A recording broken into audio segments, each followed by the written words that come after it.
اعوذ باللہ من الشیطان الرجیم بسم اللہ الرحمن الرحیم السلام علیکم ورحمۃ اللہ وبرکاتہ۔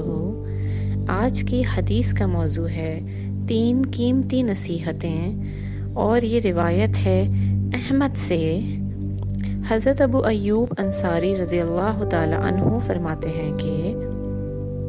ایک شخص نبی کریم صلی اللہ علیہ وآلہ وسلم کی خدمت میں حاضر ہوا اور عرض کیا کہ یا رسول اللہ صلی اللہ علیہ وآلہ وسلم، مجھے کوئی نصیحت فرمائیے جو مختصر ہو۔ تو رسول اللہ صلی اللہ علیہ وآلہ وسلم نے فرمایا کہ جب تم نماز کے لیے کھڑے ہو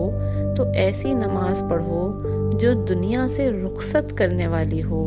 اور تم زبان سے ایسی کوئی بات نہ نکالو جس سے دوسرے دن تم کو عذر کرنا پڑے، اور اس چیز سے نا امید ہو جاؤ